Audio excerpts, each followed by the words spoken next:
Si, Daniel, je te libère. Pas de problème. Voilà. Alors, bonjour à tous. Bonjour. Rebonjour. Vous avez certainement déjà entendu parler de Voltaire. Voltaire, dans les années 1700, qui était-il? C'était un dramaturge. Je vois, c'est sa face ici, je pense. C'était dramaturge, poète, philosophe. Il a même été un auteur d'une encyclopédie française. De son vivant, dans les années 1700, il a été une influence dans son époque. Mais si tout s'arrêtait là, ça serait super. Mais je dois ajouter que Voltaire était un homme qui remettait en cause complètement la pertinence de la parole de Dieu. Il remettait complètement en cause la pertinence de la parole de Dieu, que la parole de Dieu était dépassée, qu'elle n'avait pas du tout d'effet dans la vie des gens, et que même il a dit une phrase célèbre, il dit « Dans 100 ans, il n'y aura plus de Bible sur terre, sauf celle que regardera un antiquaire curieux. » C'est ce qu'il a dit. Il y avait 82 ans. Et savez-vous ce qui est arrivé finalement? Seulement 50 ans après sa mort, Voltaire, dans la maison même où il vivait, la Société biblique de Genève a pris sa maison et a fait un entrepôt pour entreposer des Bibles et des traités de toutes sortes. Et ça a duré longtemps. Et Voltaire qui dit ça, mais aujourd'hui, la Bible est le livre le plus vendu du monde. Il y a des études qui disent que la Bible serait... Il y aurait au moins 8 milliards d'exemplaires répandus sur toute la Terre. Est-ce qu'elle est encore là? Elle est encore pertinente? Elle est vraiment pertinente, la parole de Dieu. Elle est pertinente pour notre vie. Lorsqu'on vit un moment difficile, comme on l'a entendu avec Jérémie, la parole de Dieu est là, nous rassure. Combien de fois j'ai rencontré des gens sur leur lit de mort et ils avaient soif d'entendre le psaume 23. Le psaume 23 qui rappelle cette vérité-là que Jésus est avec eux, là, en ce moment, dans la vallée de l'ombre de la mort. Tellement rassurant pour quelqu'un qui souffre. Le bon berger est là, qui marche avec nous. C'est tellement vrai, c'est tellement bon. La parole de Dieu nous apporte une sagesse tellement grande qui nous aide dans notre vie de tous les jours. Pas juste quand on est en train de mourir, parce qu'il y a plein de principes bibliques tellement vrais que lorsqu'on marche par la foi en Jésus dans ces principes-là, lorsqu'on les prend pour vrai, ça vient nous amener à marcher de manière différente, puis les gens nous voient, puis c'est intriguant, puis ils voient que la parole de Dieu est inspirante. Il y a quelque chose qui est là. Et je sais, puis j'ai entendu souvent cette histoire-là parmi plusieurs personnes de l'Église, que la parole de Dieu leur donne une sagesse spéciale pour des situations qu'ils vivent et que avec les gens qui le côtoient dans leur entreprise et tout ça, les gens viennent les voir. Je vis telle situation. Je sais que toi, tu as une sagesse spéciale. Qu'est-ce que tu ferais dans cette situation-là? Et j'entends souvent de la part de plusieurs d'entre vous ces choses-là. Et cette semaine, j'avais pensé travailler sur ce message-là. Puis cette semaine, qu'est-ce qui est arrivé? C'est que j'ai été demandé par une compagnie pour apporter un atelier sur la communication parce qu'ils vivaient des difficultés internes relationnelles. Et donc, j'ai apporté tout simplement les principes bibliques de communication qu'on retrouve dans les Écritures. Et j'ai cité plein de versets, puis j'étais très transparent avec eux. Ils savaient que j'étais pasteur et tout ça. Puis ça a eu tout son effet. C'est spécial. La sagesse de Dieu, la sagesse de la parole de Dieu, la parole de Dieu est pertinente, elle est inspirante. Et ce qu'on va voir aujourd'hui, c'est que, oui, ce verset-là qui dit 1 Corinthiens 1, 25, qui dit « Car la folie de Dieu est plus sage que les hommes et la faiblesse de Dieu plus forte que les hommes. » Mais ce qu'on va voir aujourd'hui, c'est que la parole de Dieu est inspirante parce qu'elle est inspirée. La parole de Dieu est inspirante parce qu'elle est inspirée. Oui, elle est précieuse pour nous apporter la vie éternelle. En même temps, souvent, les gens vont voir la parole de Dieu, ils vont être là, puis ils vont être dérangés. Parce que oui, elle apporte un message qui est dérangeant. Le message que l'être humain est pécheur, l'être humain est perdu, l'être humain est condamné, finalement. Et c'est dérangeant. Et lorsque quelqu'un se braque contre cette vérité-là, puis résiste à cette vérité-là, bien, le message de la parole de Dieu va le déranger tout le temps et la personne ne voudra pas et va vouloir attaquer la parole de Dieu. Mais lorsque, avec humilité, on se tourne vers la bonne nouvelle qui est aussi présentée au travers de la parole de Dieu, là, on voit qu'elle nous donne le pouvoir de devenir enfants de Dieu par la foi, parce qu'elle nous présente la solution au péché, qui est Jésus-Christ, sa vie parfaite, son sacrifice pour nous. Et lorsqu'on met notre foi en Jésus-Christ pour le salut, pour la vie éternelle, pour le pardon de nos péchés, la parole de Dieu vient poursuivre une œuvre aussi de transformation. Et il y a une sagesse incroyable qui est là, qui nous amène à briller dans ce monde-ci. Donc l'utilité de la parole de Dieu est là pour nous, mais nous amène aussi à briller. À briller. Elle apporte une influence dans notre vie. Elle contient un trésor de sagesse. Et les gens qui nous entourent disent, c'est donc inspirant. J'aimerais ça voir. Et ça, je l'ai entendu il y a 2 semaines, une autre situation. C'est spécial. Tu me dis plein de choses de la Bible, je ne l'ai jamais lue, mais tu me donnes envie de la lire. Tu me donnes envie de la lire. Donc, la parole de Dieu est inspirante parce qu'elle est inspirée.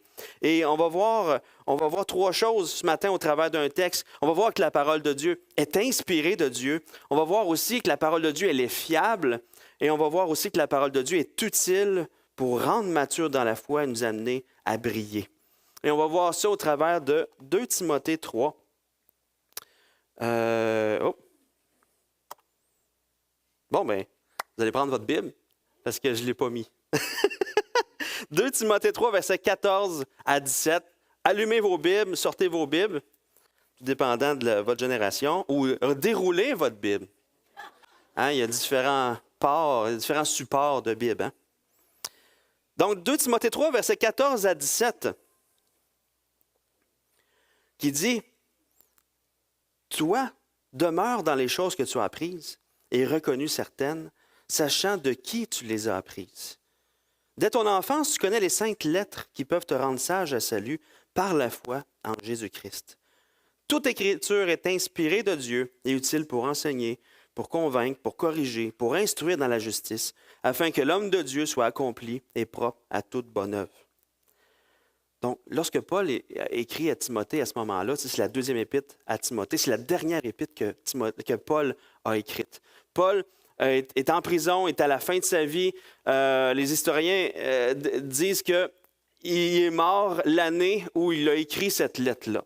Donc, quelques temps après, il a été exécuté. Donc, l'apôtre Paul est en train d'écrire cette lettre-là. C'est comme un testament, une dernière lettre à son enfant dans la foi, son enfant spirituel dans la foi, Timothée.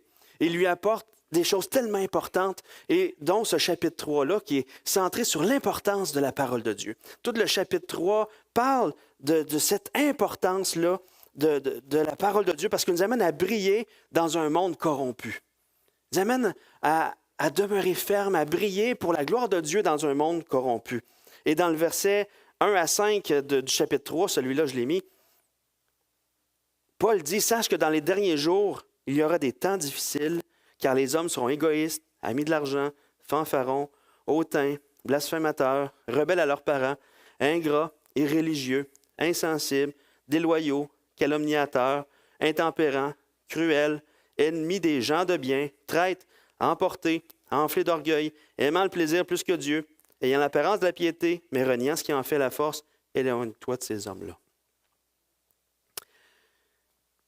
C'est quasiment une chanson, hein? On aurait pu finir par l'arbre dans ses feuilles, Marie-Long, Marie-Lé. Mais c'est... Paul dit, sache que dans les derniers jours, c'est ça qui arrive. Mais Paul, on le sait, hein, qui se considérait dans les derniers jours, hein, puis même on sait que depuis l'ascension de Jésus, c'est les derniers jours, hein, jusqu'à lorsqu'il va revenir, c'est les derniers jours. Mais ce que Paul apporte là, c'est ce qu'il voit aussi dans son monde présentement.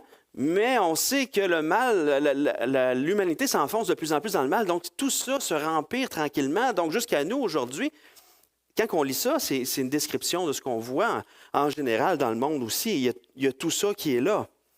Et donc, Paul, il dit, regarde, ça se passe dans notre monde, c'est pas facile. Et Paul dit, Et plus tard, dans le même chapitre, il va dire, hey, il y a même des faux docteurs qui s'infiltrent dans les maisons et dans les églises aussi. Et Paul, il va expliquer qu'il est persécuté, il explique qu'il tient le fort quand même, malgré la persécution. Et Paul dit à Timothée, tu vas être persécuté toi aussi. Et il ajoute même que tous ceux qui veulent vivre pieusement en Jésus-Christ seront persécutés. Donc, Paul apporte la solution malgré toutes les choses mauvaises qui se passent de son temps, du temps de Timothée qui va se passer, de la persécution que Paul vit, de la persécution que Timothée doit vivre à ce moment, puis va vivre encore. La solution, c'est quoi? Demeure attaché à la parole de Dieu. Demeure attaché à la parole de Dieu. La parole de Dieu est inspirante, elle encourage à continuer, elle encourage à persévérer malgré les moments difficiles. Elle donne du courage, de la force, elle rappelle les vérités immuables sur Dieu, sur nous. À cause de Jésus, elle nous amène aussi à détourner le regard sur l'épreuve, puis à regarder à Dieu qui nous redonne cette vision-là de l'éternité, qu'il y a quelque chose de plus grand que l'épreuve. Il nous amène à briller dans le monde, dans ce monde de ténèbres. Puis le premier point qu'on voit au travers du texte, c'est que la parole de Dieu est importante, est inspirante, parce qu'elle est inspirée de Dieu. Et ça, c'est le verset 16. Je commence par le verset 16 parce que tout découle de ça. Les deux autres points découlent du fait que la parole de Dieu, elle est inspirée. Puis c'est un peu le point central de ce que Paul veut apporter aussi. Toute écriture est inspirée de Dieu. Vous avez certainement déjà entendu cette phrase-là. « Ouais, moi je ne crois pas aux enseignements de la Bible parce que c'est écrit par des hommes. » Vous avez tout entendu ça, hein? Tout le monde a entendu ça. C'est vrai. Ça a été écrit par des hommes. Il y a des hommes qui l'ont mis sur du papier. Ça ne s'est pas écrit tout seul, là. Il y a quelqu'un qui a écrit ça. Sauf que ça a été inspiré de Dieu. Ce qu'ils ont écrit vient de Dieu.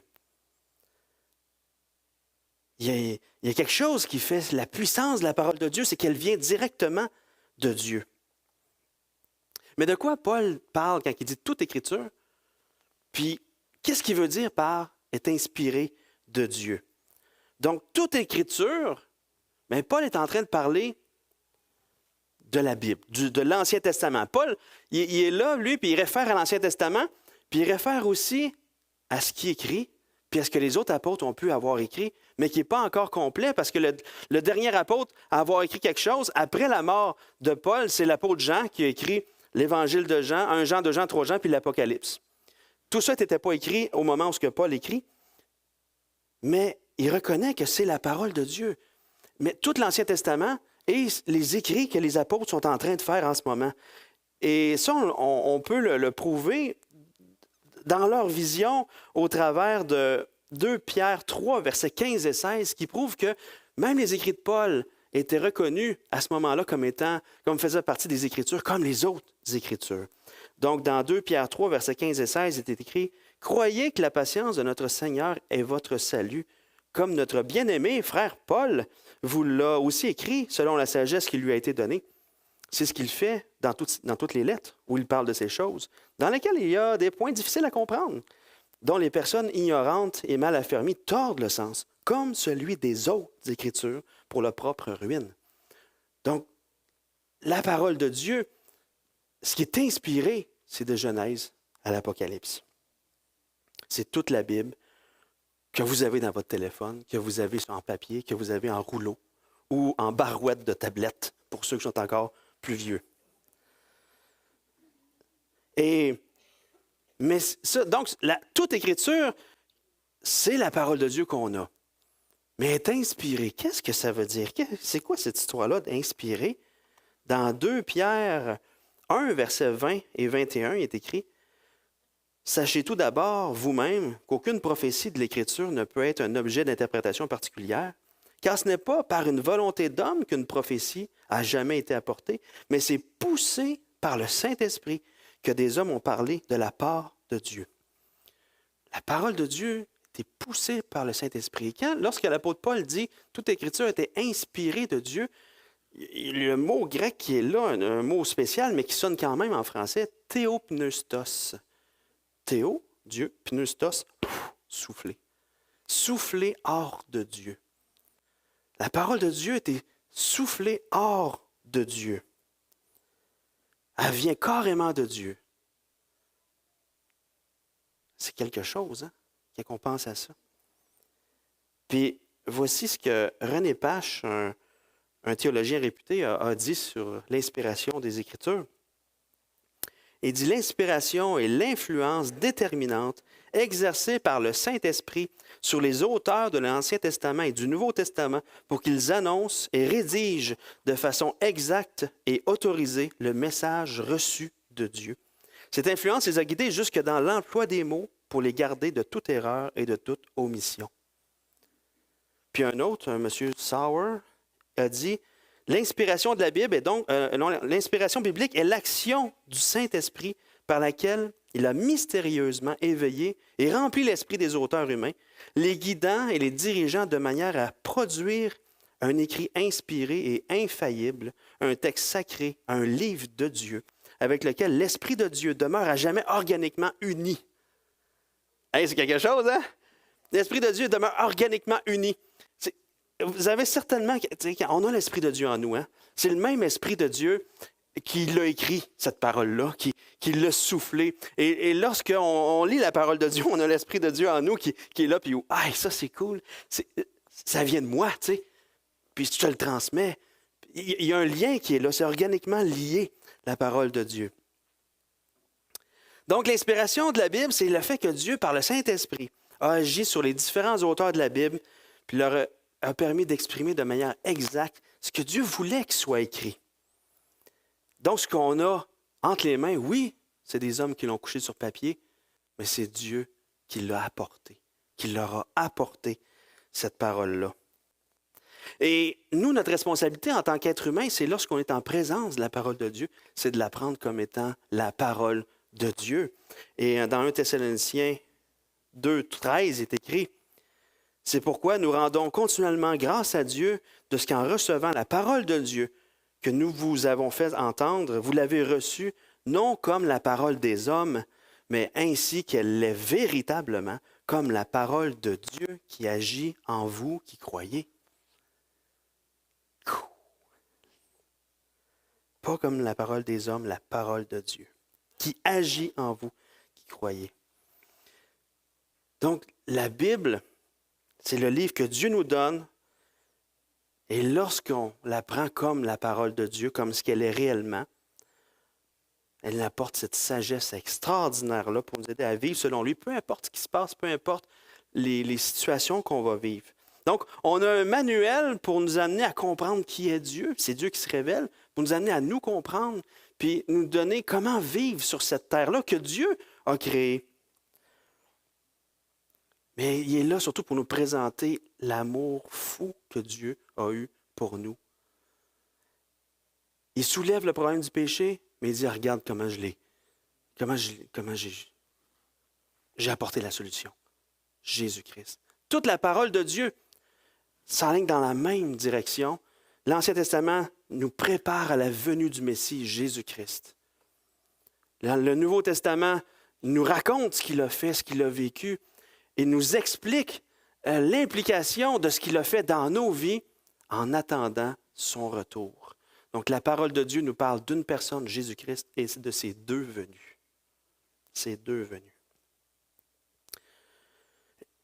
Mais la parole de Dieu, est-ce qu'elle est fiable? Est-ce que ce qu'on a aujourd'hui, c'est-tu fiable? C'est-tu encore ça? Ben, regardez bien. Continuons. Elle est fiable. OK, on passe au troisième point. Donc, versets 14 et 15 de 2 Timothée 3. « Toi, demeure dans les choses que tu as apprises et reconnues certaines, sachant de qui tu les as apprises.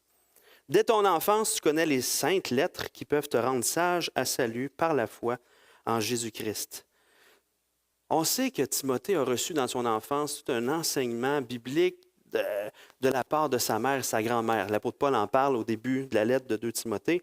Donc, sa mère et sa grand-mère lui ont apporté, ont transmis cette foi-là dans la véracité de la parole de Dieu. Elle croyait que l'Ancien Testament, parce que ce qu'elles ont pu apporter à Timothée, c'était l'Ancien Testament, c'est la parole de Dieu. Donc, ils l'ont transmise cette fois-là. Mais Paul, il dit, sachant de qui tu les as apprises, je pense vraiment qu'il s'inclut là-dedans aussi. Pas juste, il ne parle pas juste de sa mère et de sa grand-mère, mais on sait que Paul a pris soin de Timothée, lui a apporté tout un enseignement par rapport à ce que Jésus a fait et toute la doctrine du salut et tout ça. Donc, l'apôtre Paul lui a transmis aussi les vérités du Nouveau Testament. Toute l'implication du salut dans sa vie pour qu'il puisse le transmettre aussi à d'autres. On voit ça dans 2 Timothée 2:2. Et Paul dit, « Hey, n'oublie pas de qui tu les as apprises. Tu as reconnu ça, certain.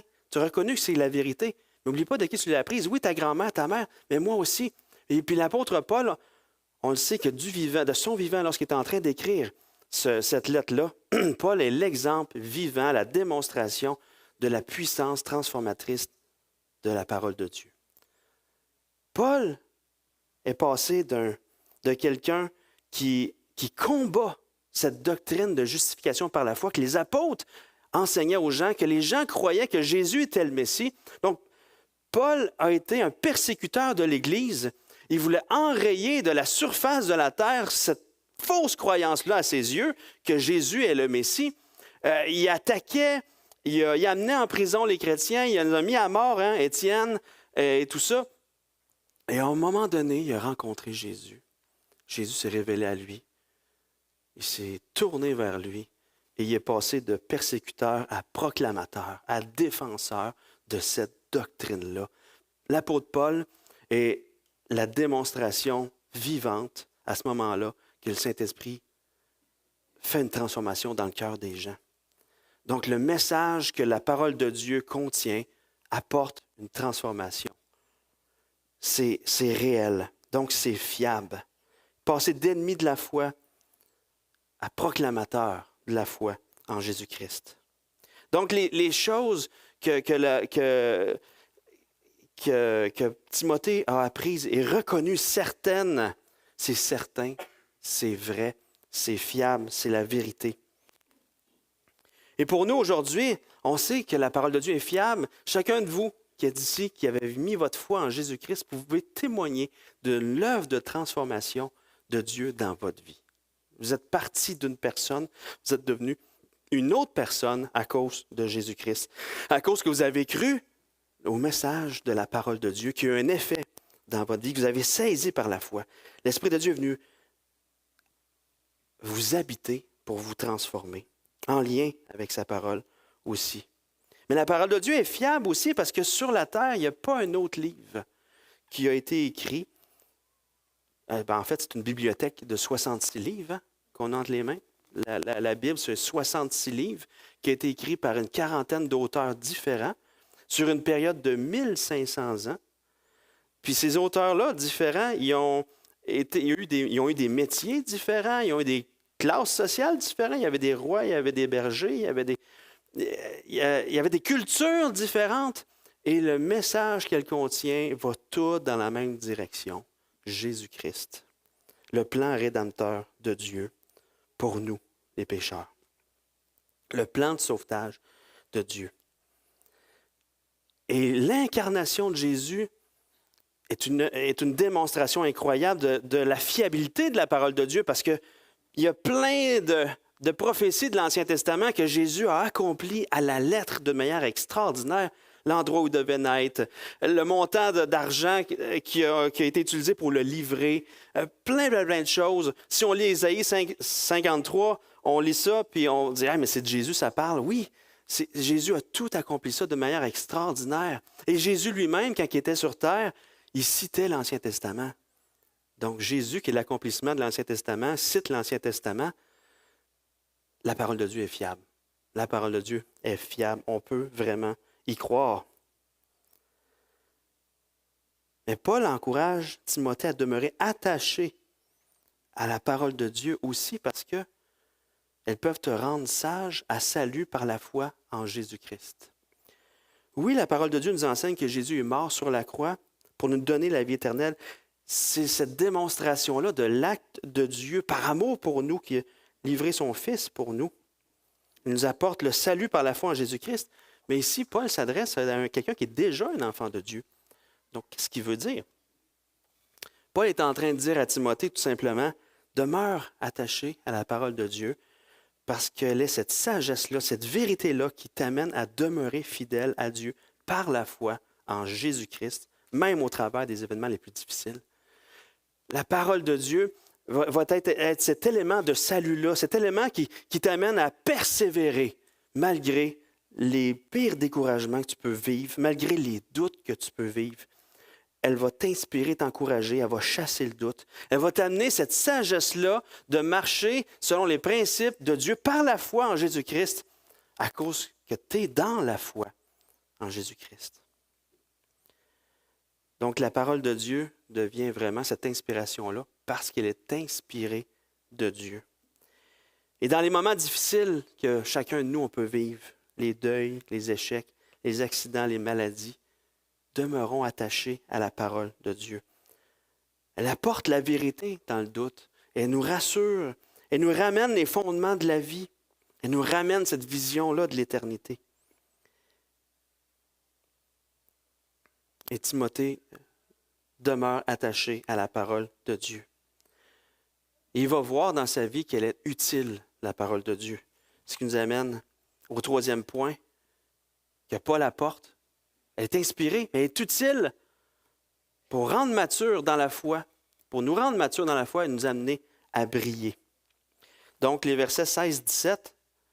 Toute écriture est inspirée de Dieu et utile pour enseigner, pour convaincre, pour corriger, pour instruire dans la foi, pour instruire dans la justice, afin que l'homme de Dieu soit accompli et propre à toute bonne œuvre. Paul parle que l'Écriture forme le caractère d'une personne pour marcher dans la justice. Mais quelqu'un est ignorant, la parole de Dieu est utile pour l'enseigner. Elle apporte une connaissance. Quelqu'un est-il dans l'erreur? Elle est utile pour convaincre, pour réfuter l'erreur. La parole de Dieu est capable de convaincre un cœur. Elle est utile pour corriger, restaurer, redresser. Si tu marches sur un mauvais chemin, il te ramène. Est utile pour nous instruire. Puis ses effets sont pertinents pour notre vie. Et lorsqu'on se laisse enseigner par la parole de Dieu, puis qu'on marche en humilité, en lien avec la parole, on grandit en maturité. Et cette maturité-là nous amène à porter du fruit, à porter des bonnes œuvres, à accomplir des bonnes œuvres. Ces œuvres-là qui pointent vers la sagesse de Dieu, parce que la sagesse que la parole de Dieu contient vient de Dieu, est inspirante, parce qu'elle est inspirée de Dieu. Et lorsque les gens nous voient, ils disent, c'est quoi cette sagesse-là? Je veux savoir, je veux connaître ton opinion là-dessus. Ils sont curieux. Ils viennent nous consulter. Et je peux te dire que ça vient de la parole de Dieu. Et la parole de Dieu est vraiment pertinente dans nos vies, est inspirante parce qu'elle est inspirée, elle est pertinente dans nos vies tous les jours, dans plein de domaines de la vie. Il y a plein de secteurs de vie que les gens ils font des découvertes, mais ils découvrent simplement avec leurs yeux ce que la parole de Dieu déclare depuis des milliers d'années. Un exemple. Lorsque j'étudiais en agriculture, pour ceux qui ne savent pas, j'ai étudié en horticulture biologique, et le premier cours sur la santé des sols en agrobiologie, le professeur explique une règle de base à respecter. Chers étudiants, je dois vous expliquer une règle de base là, qui a été reconnue. Il faut laisser le sol se reposer au moins une année à chaque 7 ans. Donc, la terre a un cycle de 7 ans, votre sol a un cycle de 7 ans, et il faut au minimum la faire se reposer une année. Ça peut être à toutes les 3 ans si vous voulez, mais au moins une fois aux 7 ans. Sinon, il est observé que la structure des sols va se dégrader et il va y avoir toutes sortes de maladies de racines qui vont se produire et tout ça, et des maladies dans les cultures à cause que les gens ne respectent pas le fait de faire reposer la terre une fois par 7 ans. C'est écrit dans l'Ancien Testament. OK. La Bible est pertinente aussi pour développer une saine gestion des finances. Il y a tellement de versets qui nous parlent de la gestion des finances dans l'Ancien et Nouveau Testament, que lorsqu'on les met en pratique, on voit nos dettes diminuer. Et il y a tout un cours qui s'est donné qui démontre qu'il y a 3000 versets qui parlent des finances et que si on les met en action, ben, on sort des dettes. Incroyable. La Bible est pertinente pour la gestion des conflits, la communication, le pardon, la réconciliation. La Bible apporte des principes aussi pour la transmission d'un métier. Toute l'idée des stages et tout ça, c'est tout dans les Écritures. Comment monter une vision, une mission. Et ça touche aussi pour les compagnies. C'est une sagesse qui vient de Dieu. La Bible nous parle de comment gérer sainement nos émotions. Il y a tellement de versets dans les psaumes qui nous montrent comment s'exprimer dans nos émotions. Donc, une saine gestion des émotions. Et aussi, quelque chose d'extraordinaire qui est en lien avec mon champ d'études, il a monté, l'Ordre des psychologues du Québec a fait une découverte, a découvert ce qui est important, donc une découverte sur le deuil, excusez, je suis super clair, là. Des découvertes qui touchent le deuil. Comment amener des gens à vivre sainement un deuil après la perte de notre chair. Et ils ont sorti toute une série de choses, de critères qu'il faut amener, qu'il faut apporter aux gens pour qu'ils puissent grandir de manière saine dans le deuil. Et aussi des critères, des objectifs à atteindre lors d'une cérémonie funéraire pour équiper les gens à ce que lorsqu'ils vont être seuls, ils puissent avancer dans le deuil. Donc, il y a une série de points. C'est vraiment intéressant, tout ça. Et un des points, c'est néfaste dans une cérémonie funéraire de dire « Ah, il va toujours être avec toi. Tu peux lui parler. Il t'accompagne toujours. » Ce que beaucoup de célébrants vont apporter. Mais non seulement c'est faux, bibliquement parlant, mais en plus, c'est néfaste, psychologiquement parlant. Ça amène les gens à développer tranquillement un deuil pathologique parce qu'ils n'arrivent pas à se détacher de la personne, qui est une saine chose. Mais l'affaire là-dedans, c'est que tous leurs critères complètement qui ont monté se retrouvent à 100% dans Genèse 23, lorsque Abraham perd Sarah, son épouse. Ça fait 1500 plus 2000, 3500 ans que ça a été écrit, ça. La sagesse de Dieu, même par rapport à ce que les psychologues peuvent. Je ne dis pas que la psychologie, c'est pas bon, c'est pas ça. Mais il faut juste voir qu'ils découvrent des principes de Dieu qui sont là. On retrouve la dignité humaine dans la parole de Dieu. La charte des droits de la personne a été construite à partir des principes bibliques. On voit la protection de la femme dans la parole de Dieu. On voit les principes de vie familiale. On voit le fait de prendre soin de nos personnes âgées avec dignité dans la parole de Dieu. Je pourrais parler de plein d'autres choses, la science, je pourrais parler longtemps de l'agriculture ou de l'écologie, plein d'autres domaines. Donc, la parole de Dieu est une source incroyable de sagesse. Et lorsqu'on en vit les principes, lorsqu'on la prend comme étant la parole de Dieu, puis on l'applique dans nos vies, les gens qui nous regardent sont intrigués. Et là, on dit, bien, cette sagesse-là vient de Dieu, complètement de Dieu. La parole de Dieu est inspirante parce qu'elle est inspirée de Dieu. La parole de Dieu nous amène aussi à vivre dans la joie parce qu'elle nous rappelle constamment la bénédiction qu'on a d'être en relation avec ce Dieu-là, ce grand Dieu-là, au travers de Jésus-Christ. Au travers de Jésus-Christ. La parole de Dieu est utile lorsqu'on vit une difficulté. Demeurons attachés à elle. Imprégnons-nous d'elle. C'est une source de sagesse qui nous fait passer au travers des difficultés. Est-ce que la parole de Dieu est précieuse? Et souvent, on peut la négliger. Souvent, on peut négliger ce trésor de sagesse-là. Mais le Saint-Esprit nous donne la soif de la lire. Mais des fois, on dit « Ah non, j'ai pas le temps. » Mais tu as quand même cette soif-là de la lire. Puis quand tu la lis, Caroline, ça va. T'aimes ça. Ça te nourrit. Savez-vous qu'il y a une étude qui a été faite qui démontre que ça prend 96 heures pour lire la Bible d'un couvert à l'autre, à voix haute, en français. 96 heures. Si on prend 96 heures, puis on le divise en 365 jours, ça donne 15 minutes. On peut lire toute la Bible en un an avec seulement 15 minutes par jour. Pas si pire, hein? 15 minutes de lecture par jour.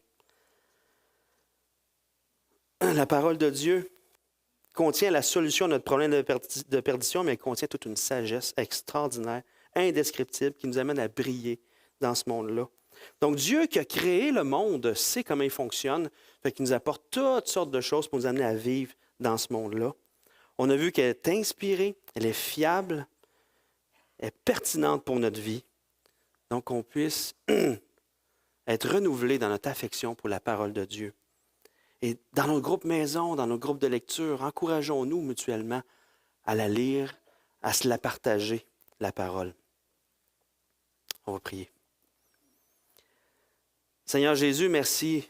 Merci parce que tu n'es pas un Dieu qui est éloigné, tu n'es pas un Dieu qui a aucune idée de comment on fonctionne. Tu sais exactement comment on fonctionne et tu sais exactement ce qu'on a besoin pour vivre. Et Seigneur, tu connais les secrets de ce monde-là. Tu te connais toi-même et tu as voulu te révéler à nous au travers de ta parole. Et Seigneur Dieu, donne-nous de porter nos regards dans ta parole, de se laisser nourrir par toi et qu'on puisse ensemble vraiment être ces personnes-là qui pointent vers toi, que tu puisses transformer nos cœurs, que tu puisses, Seigneur, qu'on puisse te laisser nous transformer, qu'on puisse agir, marcher par la foi en toi, Seigneur, demeurer attaché à ta parole. Et Seigneur, quand il se passe des situations dans notre vie, que ce soit justement ta sagesse qui puisse ressortir, que ça puisse être ta paix qui puisse être révélée dans nos cœurs.